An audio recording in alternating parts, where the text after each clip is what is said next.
Good evening and welcome to this meeting of the Governance and Audit Scrutiny Committee.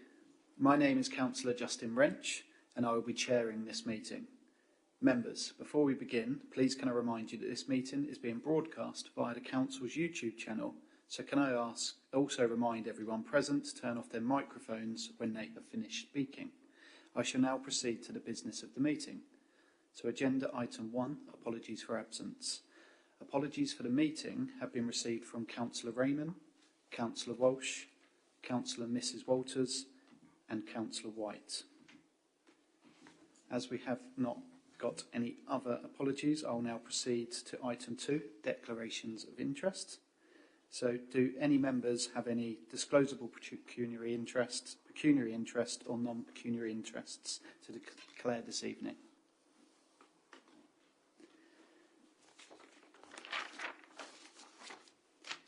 So I'll now proceed to item 3, minutes of the previous meeting. So please can I have a proposer to approve the minutes as an accurate record of the meeting of the Governance and Audit Scrutiny Committee on the 21st of July 2022. Move the minutes of that meeting as a correct record, Chair. Thank you, Councillor Mann. I now seek a seconder. Second. Thank you, Councillor Euston. So the minutes have been approved and seconded as an accurate record. All those in favour, please indicate by a show of hands.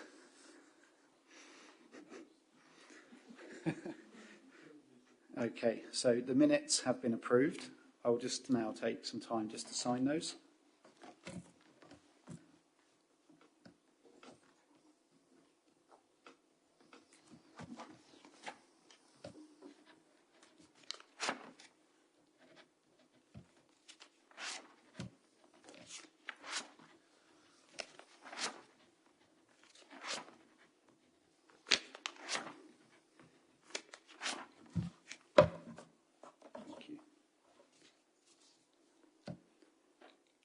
I can confirm that we have no registered speakers this evening's meeting, so we will now proceed with agenda item 5, the key financial indicators.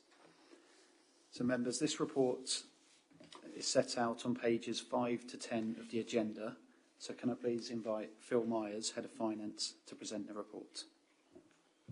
Okay, thank you, Chair, and good evening, members. So this is the usual suite of key financial indicators that the committee receive. So it's position as at September, so we're a little on from that now, but there's sort of a bit of a flavour of the first quarter's projection in here in terms of the finances, which I'll pick up on. So you can see from the budget position that at the end of September we were just slightly below profile that we were expecting at that point, and that's been made up of a number of areas. So on staffing, we were under what we would expect to have spent at the end of September by 134,000. As ever, that takes into account the efficiency factor. So we have an efficiency factor in the budget of £300,000 for the year. So we've taken half of that into account, and then in terms of that profile position. What it didn't reflect at that time was the National Employers Pay Award that was pending.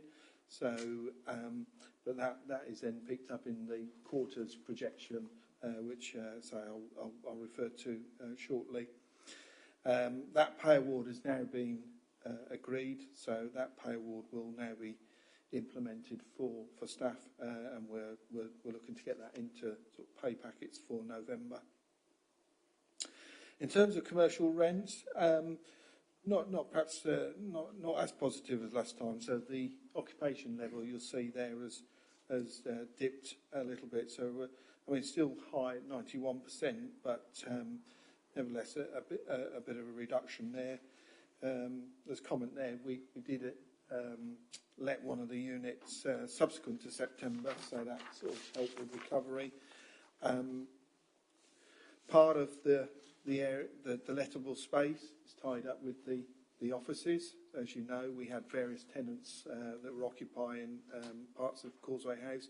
Unfortunately, they've now all vacated, so we are got a bit of pressure in terms of budgets from rental income from that area, and also service charge recovery, as those tenants were bearing a proportion of the costs. So we are taking action. The space is being marketed.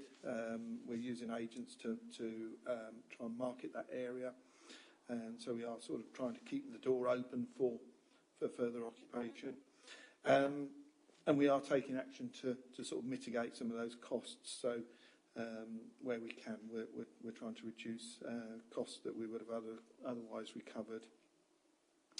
In terms of income, the position on income is positive. So at the end of September, we were up against profile. A lot of that is in relation to recycling. We've seen a significant increase in the price we receive for recycling material, and that's linked to the markets, the oil price markets, the oil prices. So we've seen significant extra income in that area. Building control, we've seen demand increasing. We did pick up quite a major operator where we're bringing in more licensing income through one of the taxi operators. And treasury management, as you'd expect, now we're seeing increases in interest rates. We're now starting to see our income in that area increase as well, likewise. On expenditure, though, as you'd expect, we are facing pressures there. Inflationary pressures, high fuel costs on the operational fleet. So we are finding areas where budgets again are under pressure. In terms of the first quarter's review, so the first quarter is where we take a look at the position and we do a sort of projection to the year end, and you can see there. So this is where we brought into play the anticipated pay award. So you can see that at the first quarter we were projecting to be overspent by £721,000, and most of that is that is entirely due to the pay offer. If you take that out of the equation, we'd have been slightly under. So you can see in the commentary there, a recovery plan was put in place, and all senior managers then requested to review their service areas to identify how we could mitigate that position. And that has been successful. So we will see the position change quite significant from that at the Q2 position, which will get reported shortly to Cabinet at their meeting on the 28th. In terms of capital, you can see current year we're anticipating a capital programme spend of around 12 million. Much of that tied up on some of those strategic projects that are still in play and nearing completion. So things like the Plaza now, which, as you're aware, has now become operational. The Manor Street development, so we still had some expenditure on that, but as we know, that's also come to completion. But we've also got other areas around planned maintenance and some investment into IT that we're also undertaking this year. So actual spend on the programme was just shy of 5 million at the end of September, so 4.7 million. In terms of capital receipts, we're anticipating 5.7 million in the year, and at the end of September we'd actually got 5.3 million. The notes reflect, the areas where we would anticipate those receipts coming in, and there are reasons why things do get delayed, but as you can see, the position is pretty positive there in terms of what we're expecting for the year. Council tax and business rate collection, really encouraging there, given the sort of climate we're in with the cost of living. So you can see council tax is pretty much holding up. We're just shy of what we collected last year, 0.1%, just slightly down. We do benchmark pretty well as well with our sort of peers across Essex in terms of collection rates. So that's encouraging, but we're obviously not complacent, and we know that, with the energy prices, although the government are stepping in, nevertheless there's going to be increases there and interest rates going up and mortgages. So, we will be closely monitoring that over the next 5-6 months through to the end of the year. Business rates, that looks even better really. But I think previous years, and certainly last year's and the year before, collection was really sort of impacted by lots of government schemes around the COVID support. So looking back pre-COVID, we're probably just shy of where we may have been at this point in time. So the drop we saw when COVID kicked in terms of collection rates, we've seen improvement against that, but we're not quite there back to what I suppose we'd say is the normal rate we'd expect at this time. But certainly it's looking positive at the moment. There's some information around write-offs there, so you can see that numbers are broadly similar to previous years, but values are slightly a little bit up if you average that out. Again, it's something that we'll keep a close eye on to see if there's any sort of emerging trends there. But I mean, in terms of percentage of what we collect, it's very small, but nevertheless, I think it's worth just clocking those. And I think we'll just keep a close monitor on write-offs over the coming months. Sundry debts, which are the debts other than council tax and business rates, around 3.3 million. Again, about half of that, just slightly less than half of that, is housing benefit overpayments, which we've discussed at many times at previous committees. That collecting that debt is naturally slow. We do it under arrangements that we have with the payers. So, but nevertheless, it is slightly creeping down in terms of the amount outstanding. So that's good. Proportionate supplier payments is looking good. So we're exceeding our target there, nearly 97.7 against 97%. And then on treasury management, you can see this is where we're starting to see the upturn in interest rates. So a little bit pick up in our short-term investments. So at the end of September, we're looking at a rate around 1.1%. Still doesn't seem a lot, but then we compare that with the previous year, where it's sort of 0.08%. You can see that's quite an increase, and we will see that improve a little bit going forward as well. Dividend income, again, seem to be holding up reasonably well.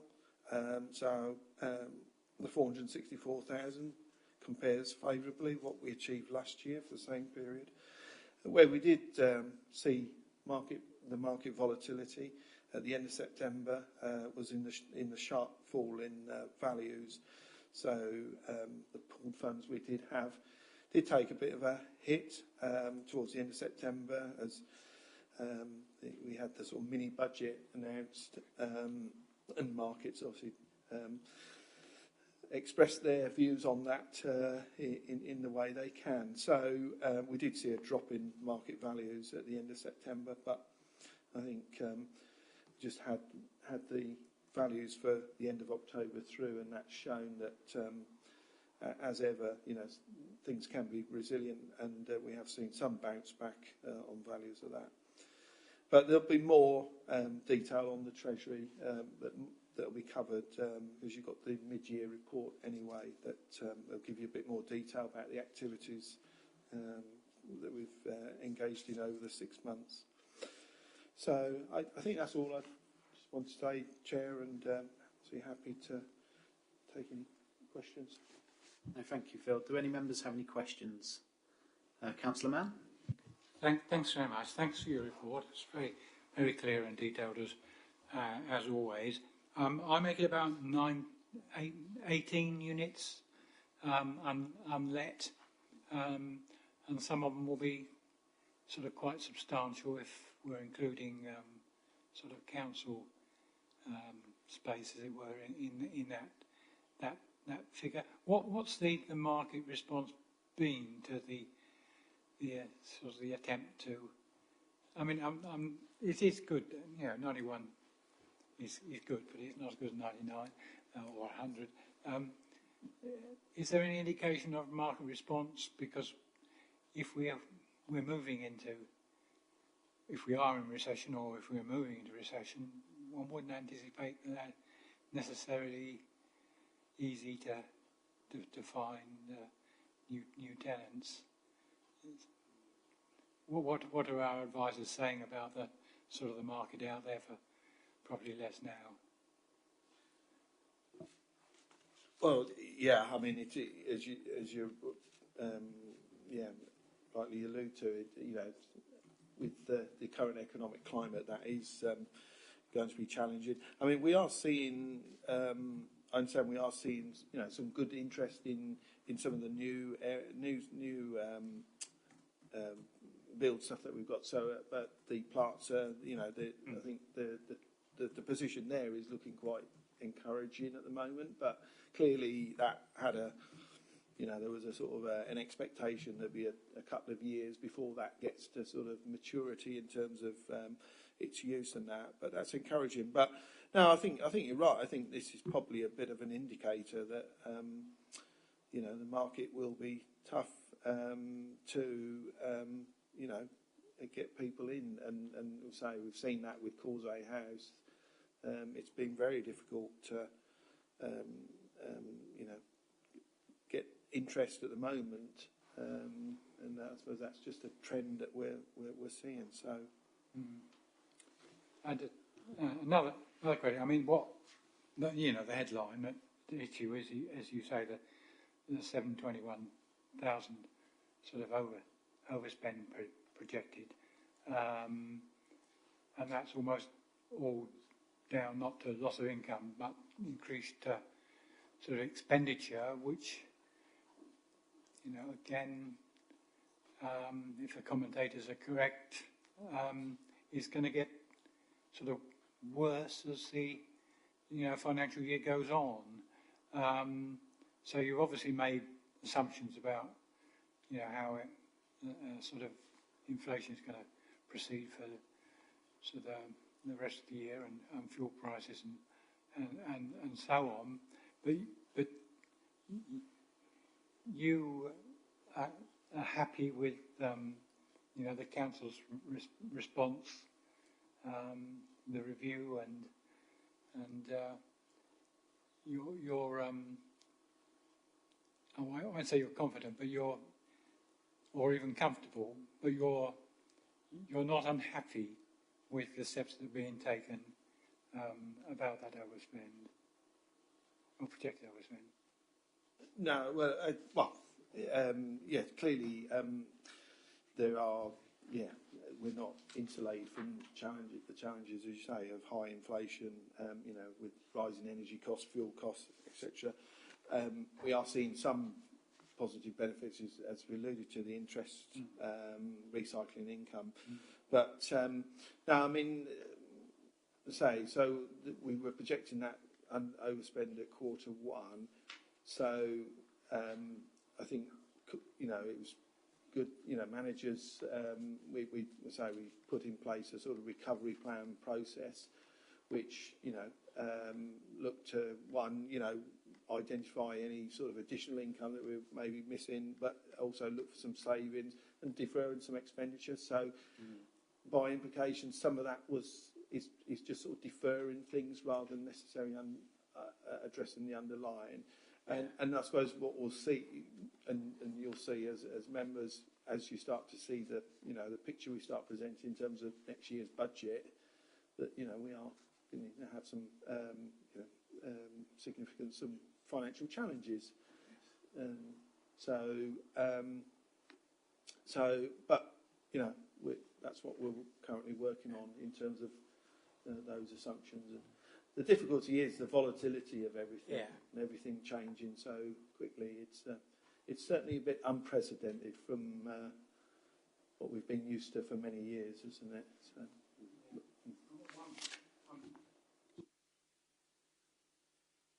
One final comment from me. Capital receipts, pretty good target, pretty much met, and I think that will continue because we historically underestimate sales from right to buy. Gives little room, I think. That's it always happens. So even with the sort of the downturn, I think that probably capital receipts will be buoyant and exceed estimates.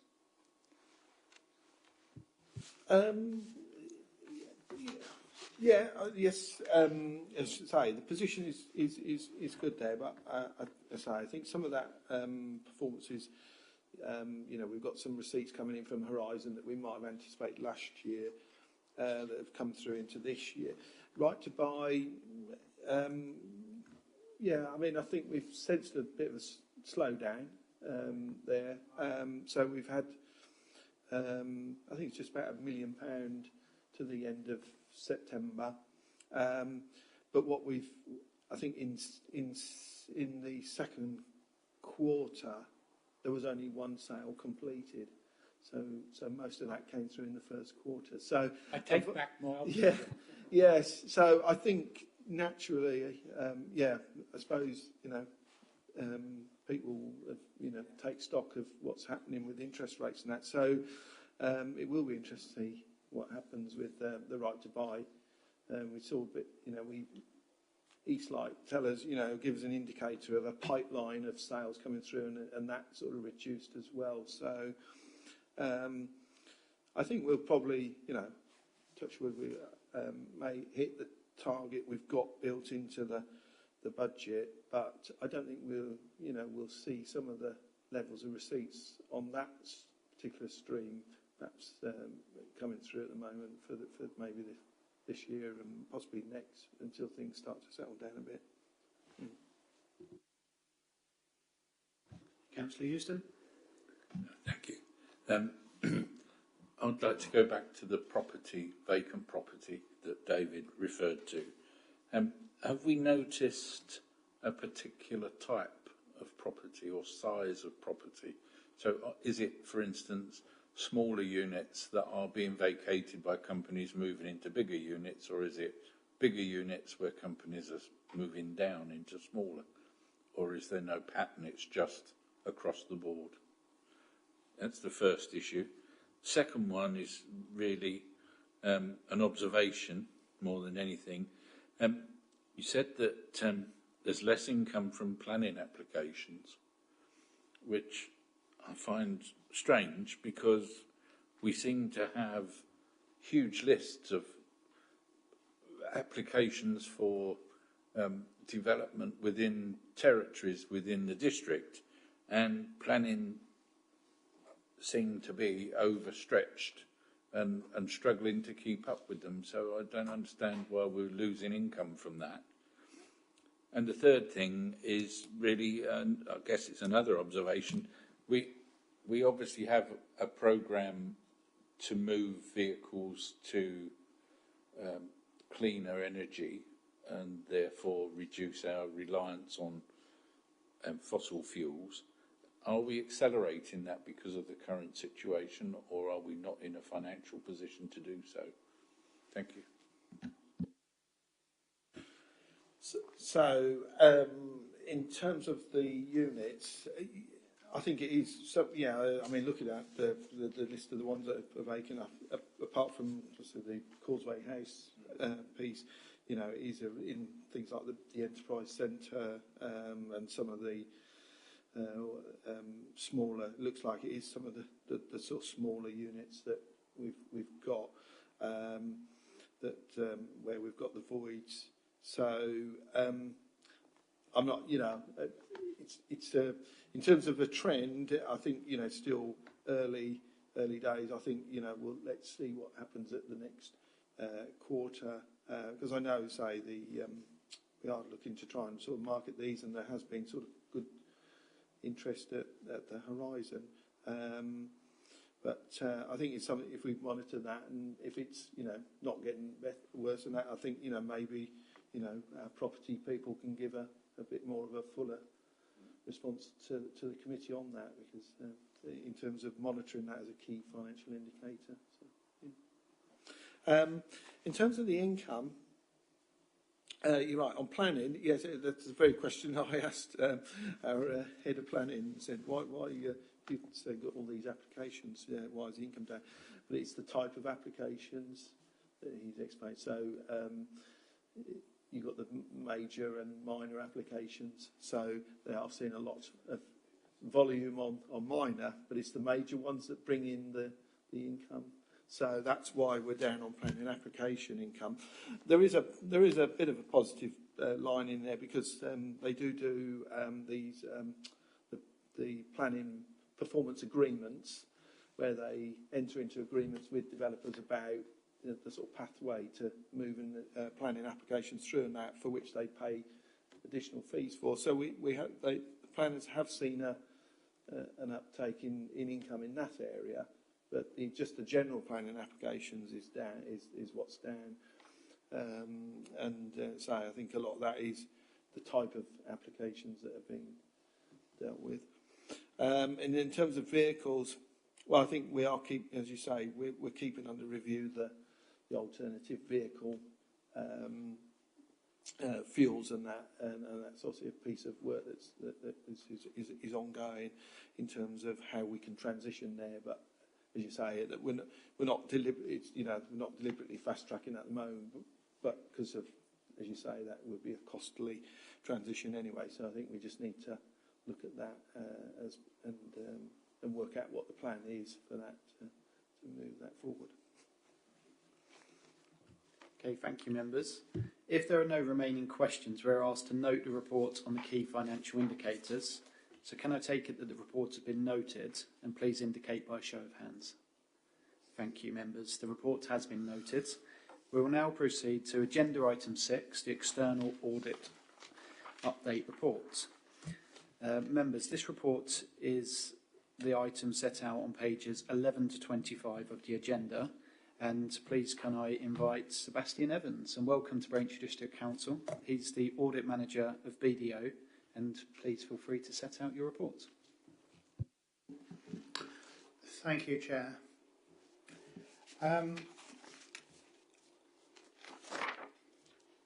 So, as the Chair introduced, this report sets out a number of things in relation to the audit process. First, in connection with the 2 audit years that are currently in progress, then also a small update on the sort of housing benefit assurance process progress, but linked to both the 1920 and 2021 audits is a broader piece on a very specific issue, which I think you will have been briefed on in April. I think when sort of Steve Bladen went through the status of that at the time, I was providing an update on that and the implications having on audits. But in summary, there has been movement since April, but it's not the level of movement that would have been expected. However, I will be talking through the 2 parallel processes which are happening at a national level on the infrastructure assets matter, and the pathway that we understand is in place for the likely resolution of that. Shall I briefly run through those of each of this? I suppose the headlines for the each of the year's audits first, perhaps, and then move on to the infrastructure. Yeah, I think that would be a good idea. Thank you. Thank you. So, the first thing is the 2019-20 audit. And I suppose one natural question is, you would have received the audit completion report for this about a year ago, and it's still not signed. And I think the context for that is set out here. In essence, by the time the what we call the sort of DQCR clearance process was undertaken in late January, and the response to that was in progress, it's at that point this matter around infrastructure assets came out. And so as I'll be speaking more about that in a moment, but ultimately that's put all audits with material infrastructure assets on hold ever since then. But in terms of the rest of the 2019-20 audit, based on that quality review process we've gone through, there aren't any further changes to our findings coming out of that. And so the audit completion report, which was presented in October last year, and the findings from that remain valid, which means, in essence, as soon as the infrastructure assets matter is resolved, the final procedures for that year's audit can take place in essence to a timescale outside of those of this committee. Of course, there will be certain procedures we would have to do at the point of sign-off, which would involve, I think, at the very least, the chair. But it's you're not. Obviously, we'll advise the committee once that audit is signed, but it is essentially just that infrastructure assets matter at the moment. With respect to 2021, so the audit is close to a stage at which our conclusions can be reported. We were anticipating reporting them to this committee. However, there are certain elements of the testing, particularly in relation to property, plant and equipment and cut-off, both of which are significant risks for this audit, where the work was still in progress at the time of drafting this report, and where at the moment we are reviewing sort of the new information that's been provided in relation to that, both from the council and from the external valuer. So we are anticipating getting this audit complete by the end of the calendar year, so that we can report the findings from that to the sort of January sitting of this committee. I think it's fair to say, though, and I think we do obviously acknowledge this as a firm, that it's not. These aren't sort of as the sole cause of some of these delays. It's not just a matter of there being sort of two large items where we're still doing work on. I think it's fundamentally things have been taking a lot longer. I think there was obviously a period between sort of April and August where we were focusing on our National Health Service audits, and that has contributed, I think, overall perhaps to things always being done, I suppose, to a slightly later schedule than we would have initially hoped. And I think staff availability, which is something commented on later in this report, obviously contributes to that. Certainly one of the things we'll be doing in preparation for the 21-22 audit is perhaps thinking about a way how we can sort of map the time, perhaps in a more intelligent way, so that it's more of a series of continuous bookings, perhaps rather than the start-stop approach, I think, which has perhaps characterised some of this year's progress. That being said, to date, the work we performed hasn't identified any matters that we would need to sort of warn you about in advance prior to the publication of the audit completion report. It's just a question of getting to that stage where we can sort of confirm that actually these are the final set of findings, and we'll continue to work with the council to getting that complete. And I think on page 6 of our report, which I think is page 20 of the committee pack, we have set out in slightly more detail just some of that context in terms of what the current audit landscape is, the impact of that, and that has had, I suppose, on the general timeliness of audit. And I think that is something which has been recognised at a national level, because it isn't, it's not, I suppose, just simply a case of, the scope of the work increasing, which it has done, of course, I think over the last 5 years in particular. It's also the need to recognise the resource impact of that for audit firms who are carrying out that work. And I think as part of the most recent public sector audit appointments or tendering process, the fact that, I think as part of that, the fees, so baseline fees have increased, by 150%. Obviously, you're comparing that to a figure from, I think, around sort of 2017-18, so some of that would be inflation. But it does show just how significantly the scope of public sector audits have increased in the last decade. With that in mind, on page 7 of our report, page 21 of the committee pack, we have, I think, set out quite transparently our position with respect to starting work for 21-22 and beyond. And at present, we have made a decision sort of as a department and indeed as a firm to make sure those are situations where there are audit opinions from 1920 and 2021 which are still in progress for whatever reason, that those remain our priority and that no work, in a sense, across the board is started in 21-22 until we are in that sort of overall position. Obviously, it's not an ideal position to be in, but we think that given that that is the position, that is the fairest approach to take. Next page goes to the housing benefit assurance process progress. We are on track with this work, and this, for the agreed submission deadline of the 31st of December 2022, is essentially at the stage where the testing we need to perform has been completed, but it's the sort of the manager review, the partner review process, which will be taking place in November, that's needed in order to get that aligned. And then obviously once we've done that, we'll be considering sort of the next timetable for next year's work for that, as well as the timetable for the 21-22 main audit.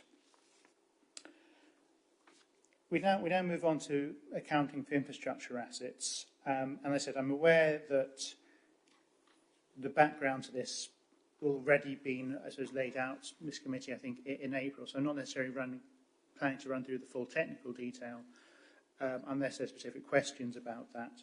But I will advise on the latest movement in terms of how much longer this is going to be an issue for and what we can do about it from an audit perspective.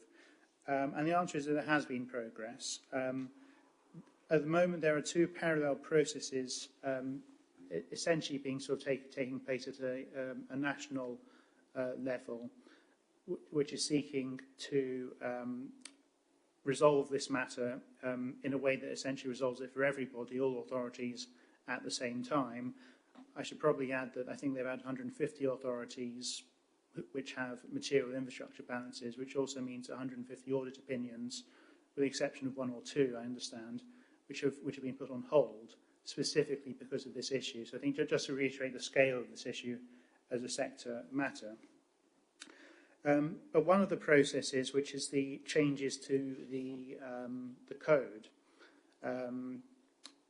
that is to say, the CIFA code under which the accounts are produced, would essentially remove certain specific disclosures which are, I suppose, at the heart of the issue in terms of those gross infrastructure balances where, for historical record-keeping purposes across the sector, it's essentially quite hard for those to be audited, essentially.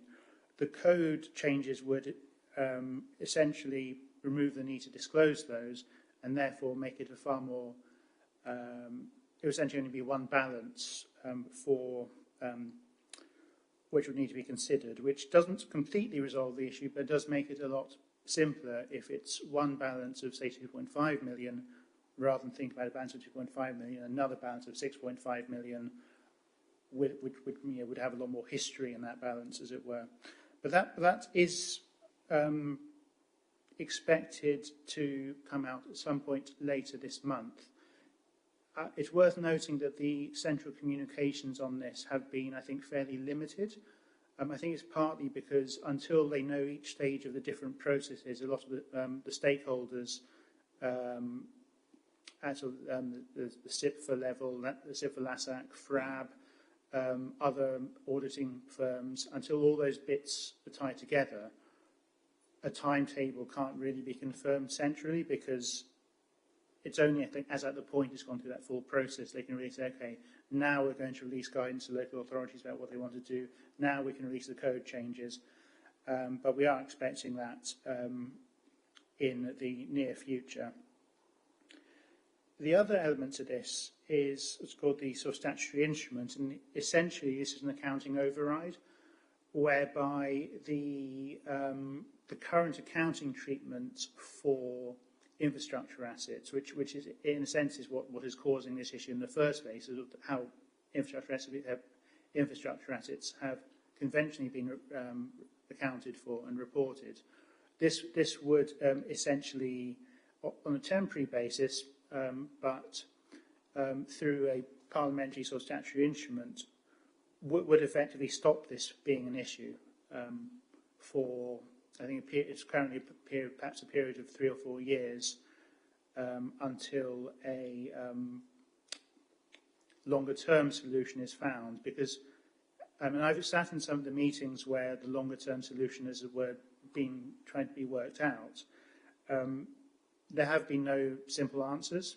If there had been a simple answer, that would have sort of come out by now, really, just in terms of longer-term solutions for infrastructure asset accounting. But it is, again, the expectation is that this statutory instrument for the shorter-term solution would also be coming out sort of later this year. There's some draft wording around the statutory instruments which has been shared with some sort of stakeholders and firms, which firms have been providing commentary on. Because what you wouldn't want, obviously, is a statutory instrument which doesn't actually resolve this issue.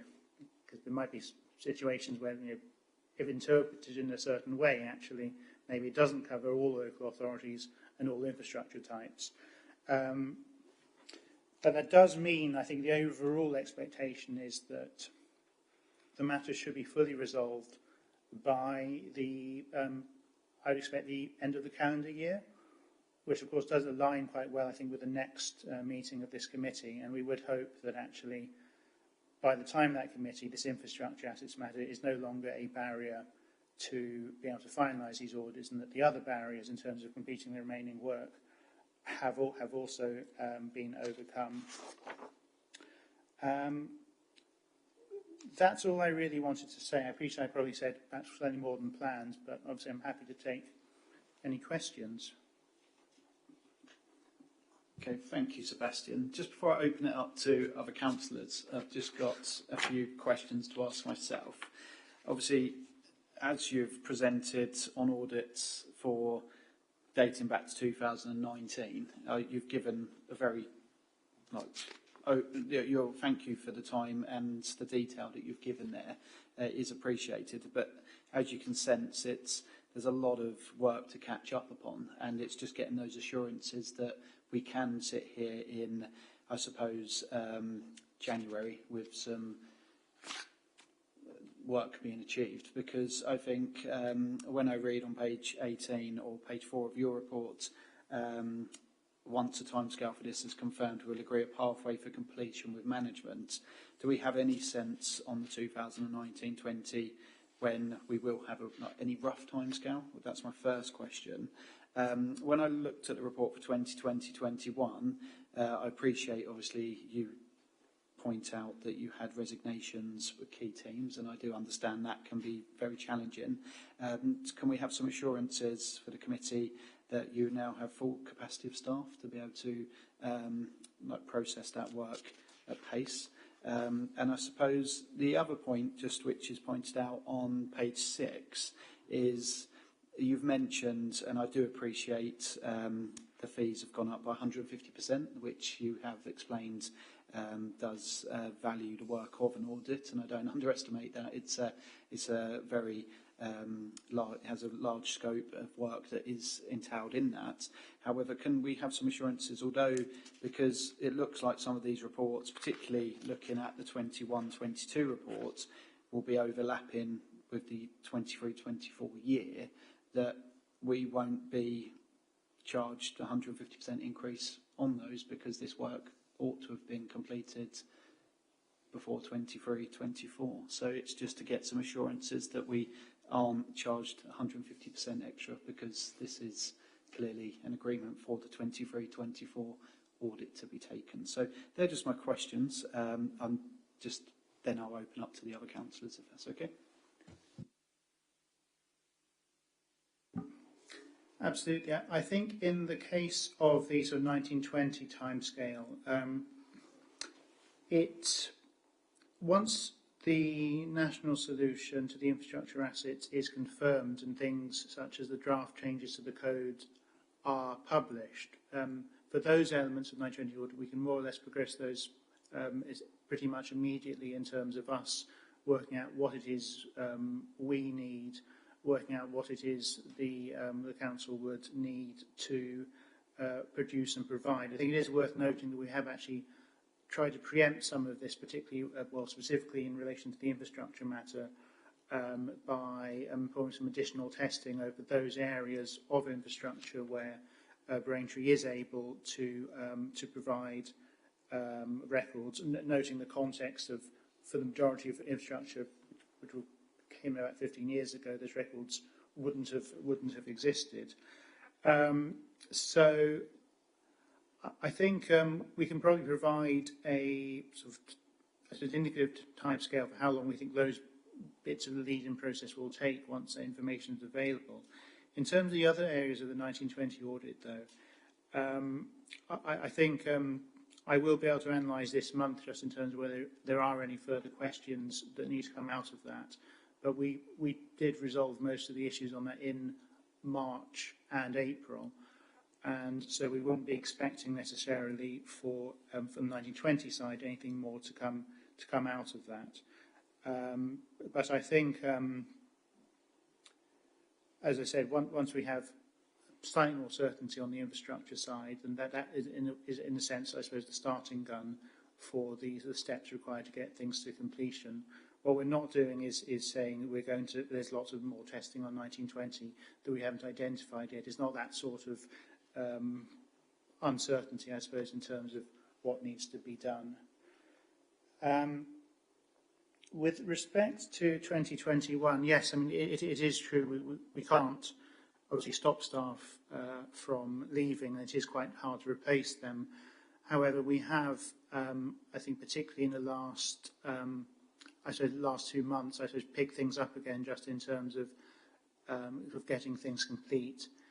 It's not going to be a barrier for the next 6 weeks we really have left of this year in terms of getting things complete. All the big things that needed, I suppose, larger number of staff are either now being finalised at the moment to a sort of 2 or 3 week timescale, or the other parts of the audit are more things where it's my review, Aphrodite's review as the partner.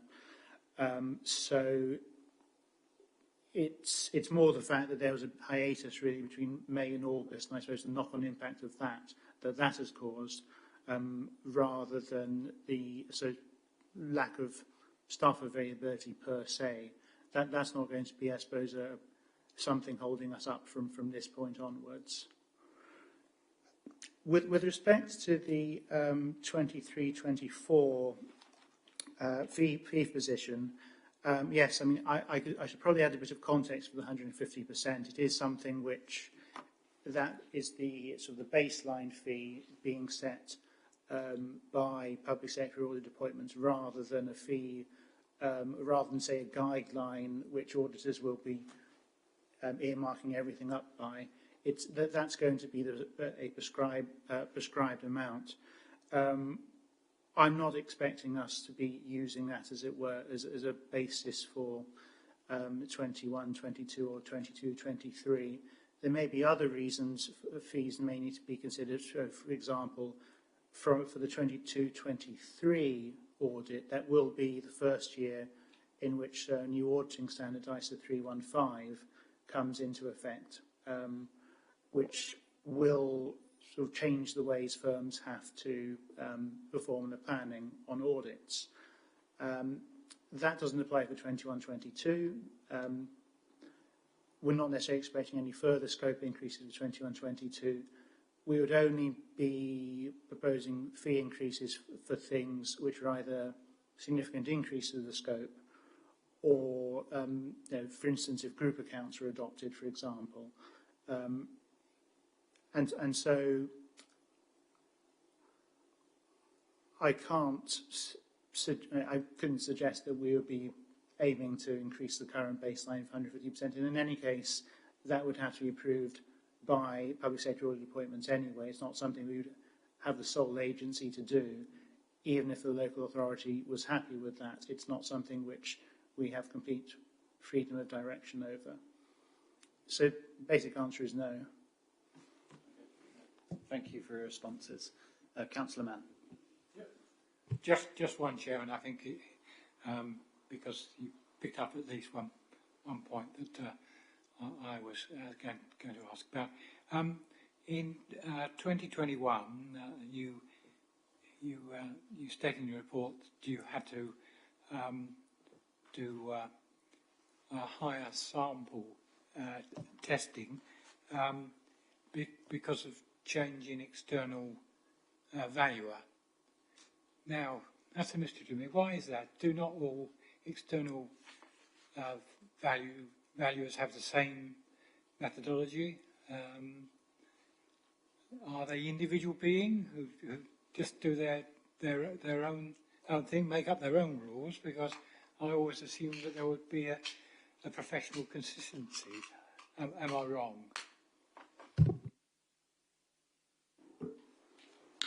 Certainly, there is a sort of degree of consistency in terms of, say, the qualifications and the standards against which the sort of valuers perform their work.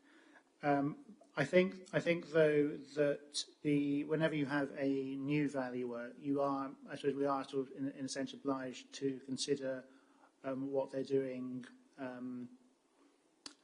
So I suppose in isolation what's happened before, because usually in a year where there's no change in value, it's quite common to essentially say, well, we know what you've done before, and therefore we need to sort of understand any changes. Even if those are small changes, we still need to understand sort of what's causing them, test the underlying information around those. And of course, when you have a new valuer, even if all the work they're doing is still ultimately being done, say by reference to the sort of RICS standards, is being done in a way that's sort of compliant with the Code of Accounting.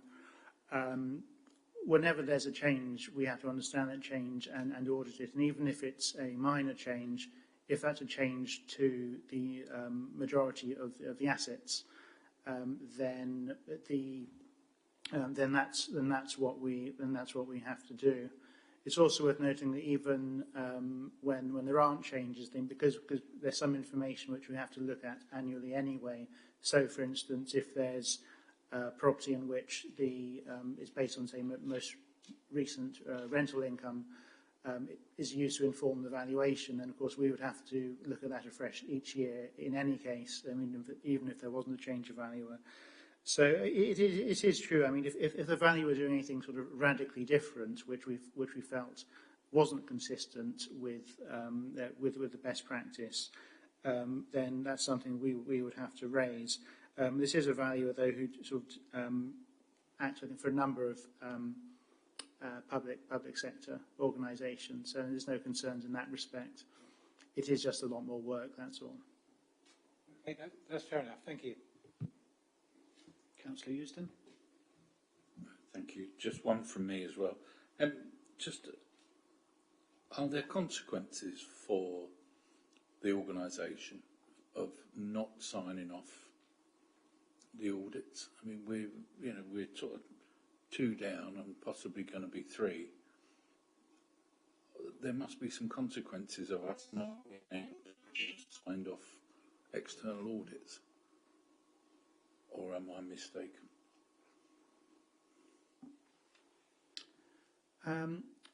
I don't think I'll be able to provide a definitive answer to that.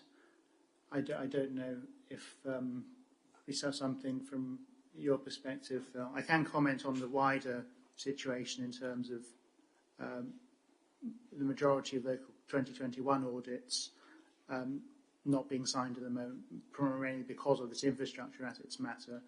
But sorry, should I pass to you? Yeah, over to you, Phil. Thank you.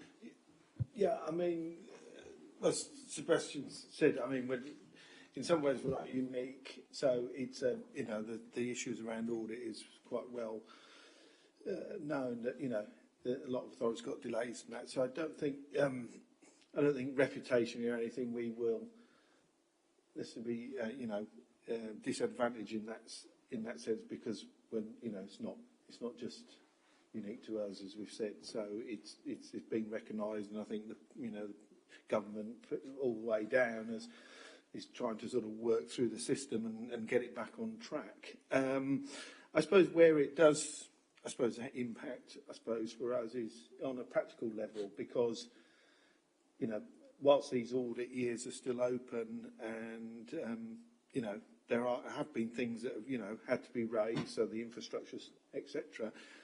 So that is impacting on the work of the finance team, because, you know, by now we would have assumed, you know, normally the 1920 would have been done, the 2021 would have been done. We probably would have also had the 21-22 audit done. So there is an aggregation, I suppose, of impact on what's going on within the team as well. So, you know, we're in the middle of budgets at the moment. So I think that's where we do see the pressure from the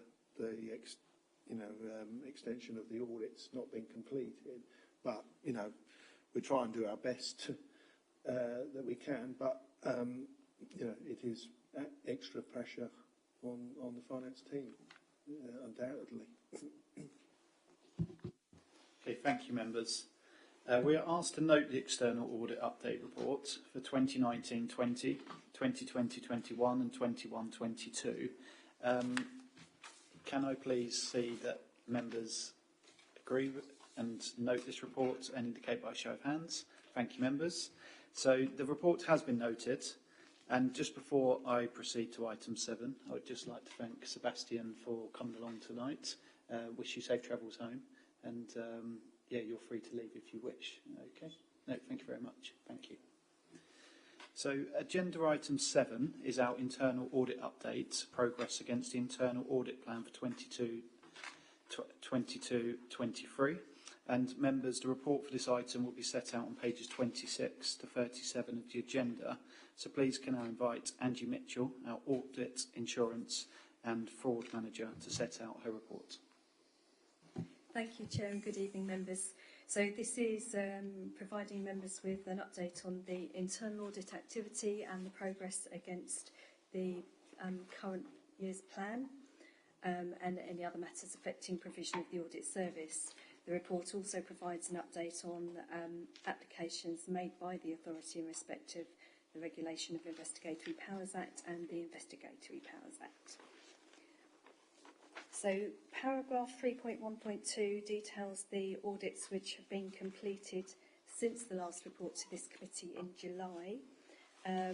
There's another one to add to the list which I'll report formally next time round, and that relates to the audit on community safety and safeguarding partnerships, which was identified in Appendix 1 as in progress nearing completion. So that report is now complete. With full assurance, and as I say, I'll provide a formal update next time round. So as I say, Appendix 1 details the progress against the plan.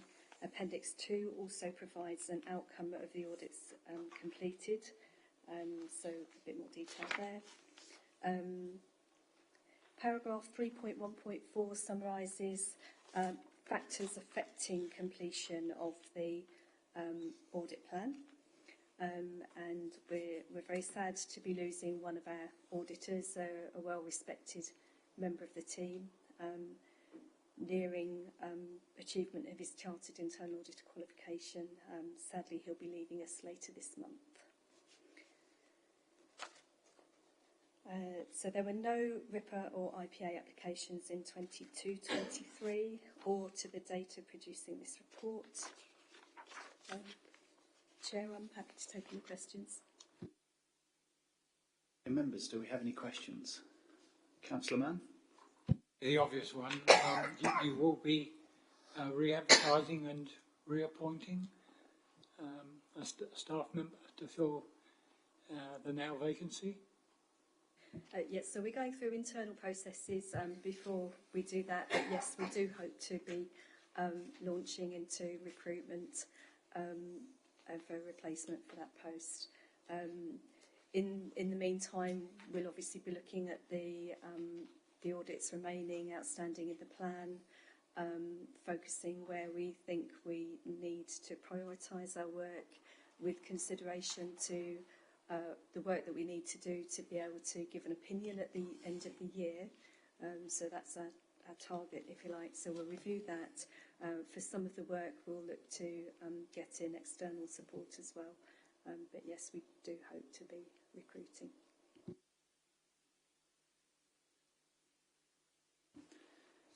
Okay, thank you, members. We are asked to note the progress and performance against the 2022-2023 internal audit plan. So can I take it that the report has been noted? And again, please indicate by show of hands. Thank you, members. The report has been noted. I will now proceed to the agenda item 8, which is to update the regulation of Investigatory Powers Act 2000, RIPA, and Investigatory Powers Act 2016. The report is set out on pages 38 to page 40 of the agenda. And again, I'd like to invite Angie Mitchell to set out the report. Thank you, Chair. So this is simply a change to the personnel identified with key roles in the policy.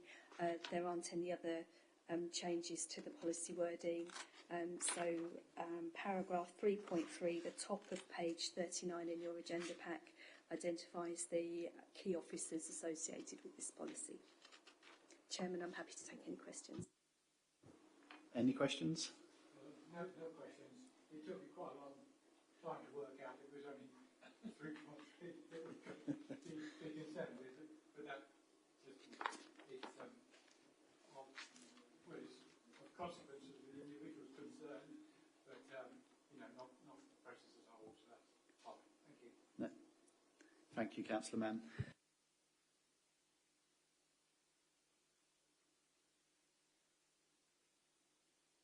So we are asked to approve the personnel changes for the roles identified in the RIPA and IPA policy. So please can I have a proposer to move the recommendations? Thank you, Councillor Euston. And please can I have a seconder? Thank you, Councillor Mann. So we do actually have to vote on this, even though you're the only two members in the chamber. So the recommendation have been moved and seconded. I'll now put this to the vote. All those in favour, please indicate by a show of hands. Thank you very much. That is unanimous and the recommendations have been approved. So as the recommendations have been approved, I will now proceed to agenda item 9, which is the Treasury Management Mid-Year Report for the year 2022-23.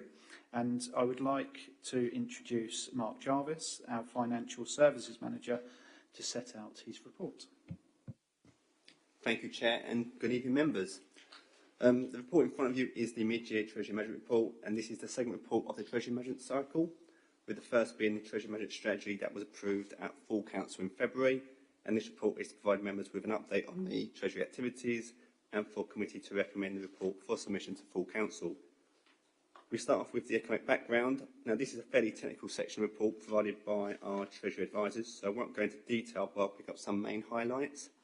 Now, one thing to be clear is that this report is a snapshot in time as at the 30th of September, which was a week after the mini-budget. So following the mini-budget, the market experienced a large amount of volatility, which led to, obviously, the decline in sterling and also a significant increase in gilt yields. So with regards to these gilt yields, this has or will impact any new borrowing the council wishes to take out, because obviously the gilt yields are linked to PWB borrowing. So where we saw low rates at the start of the year of around 2%, this has gone over to about 5% now. The other point to make, which has been succeeded from today's announcement, is that the base rate at the end of September was 2.25%. Obviously, from today's announcement, it's now 3%. If I move on to the local context, the council at the start of the year had investments of 56 million and 6 million for borrowing. Table 3.3 shows a high-level breakdown, and you can be seen at the end of September, our investments increased by 10.1 million, which is not untypical. It follows the normal profile from previous years on the basis that we get a lot of funding front-loaded. But obviously, as the final two quarters sink in, we will see a reduction in our cash balances. Section 4 obviously gives details of our borrowing, and as the committee may be aware, the council has kept under review the possibility of refinancing our loans, which were 2 lender option borrowing option loans consisting of £3 million apiece. During the early part of this year, the Council, in conjunction with its Treasury advisors, looked at refinancing these loans for two reasons. One was the relatively high interest rate at that time, with a view to make some savings, but secondly, to remove the risk of this type of loan from our portfolio, because the lenders are able to change the rate and at 6-monthly intervals, and the Council would be required to accept the new rate or repay the loans, which would likely to be unfavourable at that time. So on the 30th of May, following the due diligence from both Ireland Closer advisors and officers, both lender option and borrower option loans were repaid. As part of that, there was a premium of 1.4 million that had to be paid in order to secure the refinancing. As part of the refinancing, the principal element of the loans was replaced with PWB borrowing at a rate of 2.59%, which obviously is significantly lower than what they are now, and gives the Council a cumulative saving over 20 years of £890,000, which works at about 40 to 50 grand a year, which we have included as part of our budget proposals next year. With regards to our Treasury activity, Table 5.1 on page 46 shows a further breakdown of where the Council invested its funds, with 25 million of that in one-day notice accounts and 22 million in short-term investments, which is within 3 months, which is the advice from our Treasury advisors. With pooled funds, we have touched on this on the earlier report, but with pooled funds, we've got an annualised return at the moment of about 4.51% and generated income of around 430,000 against a budget of 786k. Despite the volatility in markets, the yields are holding up very well. The value of the Council's pooled funds has decreased, with a drop of 2.2 million from the start of the year, and that's mainly due to the turmoil in the markets following the mini-budget. But however, we still have an unrealised gain of 0.8 million, and I think, as previously said in the early report, this has in part recovered at the end of October. With regards to our short-term investments, we've taken 275k has been achieved, which is an annualised return of 1.14%. The final point I'll make is obviously on development. So the Department for Levelling Up released a consultation in respect of our statutory overrides in respect of pooled funds. So as members may be aware, any unrealised gains or losses on the pooled funds do not currently hit our revenue budget. They are held on the balance sheet until such time as these assets are sold or realised. Now, this is due to the temporary statutory override that was introduced in 2018. Otherwise, any gain or loss on these pooled funds would be accounted for. So as part of the consultation, which is come out from the Department of Levelling Up, they've proposed 3 options. One option is to continue statutory override, so therefore the volatility would hit the Council's finances on a year-to-year basis. To extend a fixed period, so therefore the volatility can remain on the balance sheet until such time as the investments are realised, or to make it permanent.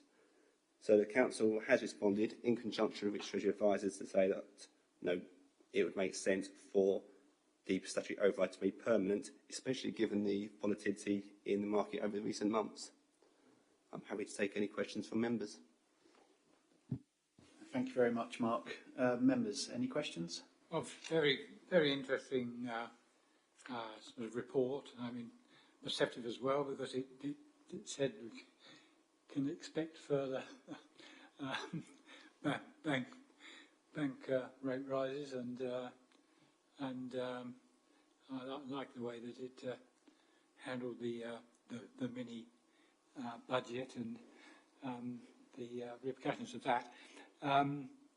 Yeah, but it does demonstrate to us our dependence on the markets and our lack of control over them. Is how we adapt and adjust ourselves, isn't it, to what is going on out there that is important. And I'm confident that you'll make a good fist at that, because I would anticipate that there are further shocks to the system to come over the next 2 or 3 years at least. I would sort of assume from my own classical training. So, yeah, I mean,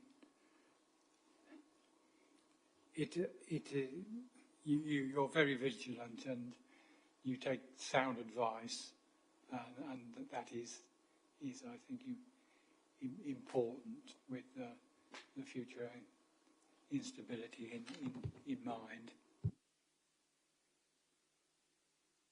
Councillor Euston. Just 2 questions. One is on 4.2.3, where we undertaken to prematurely repay the loans. It says, and a £1.4 million premium paid to the bank. What was that for? That's a lot of money. That's for coming out. Is that sort of an early termination fee? Oh, Yes. Didn't they do well? That's like 20% nearly. To correct, what I would say is obviously that 1.4 million we can amortise over the 20 years, so it still generates a saving for the council over that period. But it's a nice earner for the bank, isn't it? You know, I'm in the wrong business. And the other question was, I've lost it. Oh, there it is.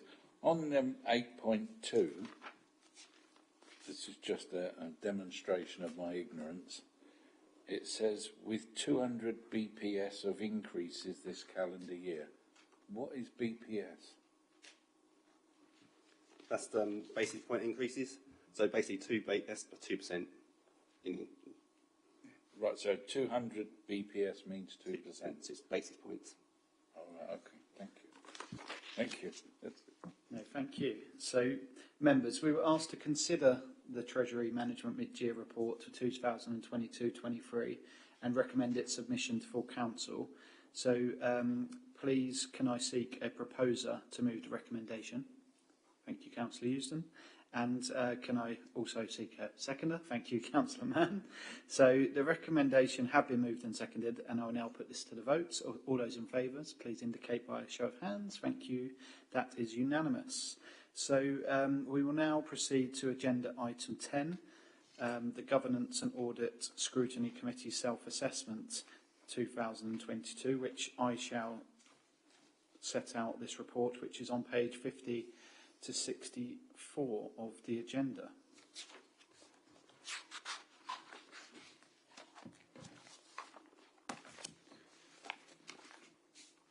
So this annual report of the Governance and Audit Scrutiny Committee summarises the committee's work and achievements relating to its audit role for the 2021-22 and to September 2022. It is intended to reassure the Council and other stakeholders that the committee is undertaking its responsibilities properly and in a way which allows it to exercise effective oversight, and also demonstrate to the district's residents and other stakeholders the importance that the Council places on good governance, openness and probity in public life. The report sets out the contribution the committee makes to achieving those aims. The committee's meetings are open to the public and its reports are available on the Council's website.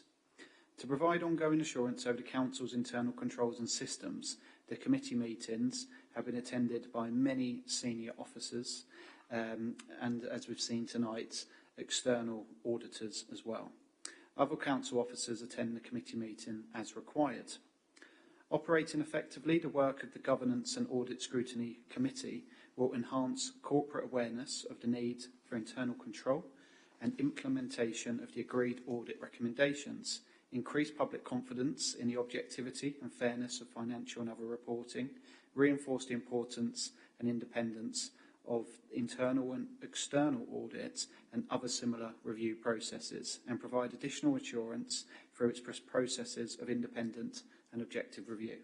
So I'd like to express my thanks to those officers and members who have supported the work of this committee by presenting, discussing and challenging reports and engaging in training and improvement activity to develop the knowledge and skills needed for this key area of the Council's arrangements for effective governance. So as I briefly move through the reports, it's important to note both central government and SIPFA promote the view that certain governance-related functions are best delivered by an audit committee. Our committee performs both the roles of an audit committee and a standards role. And in the report, it outlines the definition of audits and also standards. It's important to note that on 1.3, the purpose of an audit committee is to provide those charged with governance independent assurance of the adequacy of the risk management framework, the internal control environment, and the integrity of the financial reporting and governance processes. So by overseeing both internal and external audit, it makes an important contribution to ensuring that effective management arrangements are in place. Again, 1.4 sets out that audit committees, and this is the position of SIPFA, they maintain the maintenance of governance, risk and control arrangements. We have sound financial and governance reporting. We establish appropriate and effective arrangements for audit and assurance.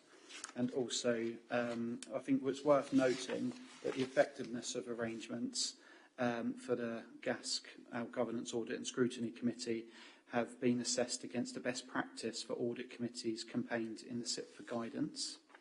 The matters considered, and again, there's a lot of detail within the report, that is around our constitution of the committee. So we are directly accountable to the authority's governing body. We're independent of both the executive and scrutiny functions. So our committee's role includes both audit and scrutiny functions, but receives separate reports for relating those for different functions. Our committee has access and can engage with other committee functions as appropriate and in accordance with the committee scope for work. And we have the right to request reports and seek assurances from relevant officers. We need to be of an appropriate size. We have, although maybe not in the room tonight, we have 9 members, and that is appointed to our committee, and that is in accordance with the political balance rules specified by the Local Government and Housing Act. And the audit committees of local authorities should include co-opted independent members in accordance with the appropriate legislation, and the committee does not currently co-opt any independent members, which I think is important to note. So in 2.2, it outlines the work of the committee, and I won't go over that in too much detail, other than we do provide independent assurance on the adequacy of the governance, risk management framework and associated control environments. But Appendix 1 is worth pointing out, and it summarises the scope of our work. It's quite lengthy, and it outlines the work and responsibilities as stated in the committee terms of reference. The following areas, it is worth noting though, will require additional work for consideration. So those are 4 points, and so that's the risk management strategy has not been subject to a recent review by the committee, but it's currently being updated by management prior to presentation to this committee. The second one is that the counter-fraud strategy is pending review and update by management. The third one is that the committee reviews the external auditor reports. We've started to discuss that tonight. And the annual audit letter. Some reports have been delayed, and as you've heard from Sebastian tonight, that there is some progress that is still to be undertaken in those areas. And finally, the fourth point is that the reporting on findings, conclusions and recommendations relating to committee work and arrangements for bringing any concerns arising from the financial statements to the attention of Council will be determined from myself, the chair of this committee, in conjunction with the head of governance and the Section 151 officer. So table 2.2.2 summarises the significant matters considered by the committee, and I think it's fair to say there have been a lot of different items that have been reviewed in multiple meetings. And I think it's important to note table 2.3, which outlines the membership of not only the committee, but on page 60 of our report, it also talks, which I mentioned earlier, about the significant, I suppose, role that officers have played within this committee as well. So some that are regular features, as you can see, but others that have presented when it's been required throughout the year. And so as I end towards the end, there's just 2 points that I think were worth noting in here additionally, that in February 2022, this committee, alongside members from Chelmsford City Council and Hendron District Council, we joined together with some joint training on effective audit committees training, which gave us an overview and update of the functions and purpose of an audit committee, which was very well received from members that did attend. And another development which has affected myself as role of chair is that in December 2021, the LGA agreed with central government to establish a forum in each region. So there has been a East of England Regional Audit Committee Chairs Forum. So the first meeting was in March, and myself and Angie Mitchell attended via Zoom. Unfortunately, while I was away on my summer vacation, there was a meeting in Norfolk, in Norwich City Council, or County Council, should I say, and unfortunately wasn't able to attend, but the slides were presented. But just next week, it is the third scheduled meeting, which was initially proposed to be in Ipswich this time, but they've decided to now do that on Zoom. So I will be attending next week. And it just gives an overview of effective governance committees and what we can learn off each other. And I think that's a really positive benefit that hopefully if there's things that other councils or boroughs are doing, we may be able to learn from each other and suggest ways to improve. So that brings an end to my report. I'm happy to consider any changes or additions that you feel may be necessary. So members, do you have any questions to ask? Well, as long as you, Chair, are satisfied with your own report, I mean, that's, I think, an indication to us that it is a sound one. I mean, I think the committee, members and officers are clear as to their role and do it to the best of the collective ability, and I think that's sort of always been the case. I mean, there are, minor hiccups like, the infrastructure, assets matter that are beyond control and have caused slippage. But the report that we've had tonight is that the fundamentals are sound, and that will be sort of totally validated in one hopes the near future. Thank you, Councillor Mann. Councillor Euston, anything to add? Not really. I'm happy with the report. I mean, I'm particularly focusing on the 4 areas that require additional work, and almost all of those are due to circumstances beyond our control. So I'm happy that we're doing what we are intended to do, and so we are fit for purpose as far as I can see, and I'm happy with the report. Thank you. Thank you, members. So we were asked to review the committee's draft and suggest any changes, which we have, but the second item or part that we now need to do is approve the report to be presented to full council on its meeting on the 12th of December. So again, can I please have a proposer to remove the recommendations? Thank you, Councillor Euston. And can I have a seconder? Thank you, Councillor Mann. So the recommendation have been moved and seconded. I'll now put this to the vote. All those in favour? Thank you. That is unanimous. And the recommendations have been approved.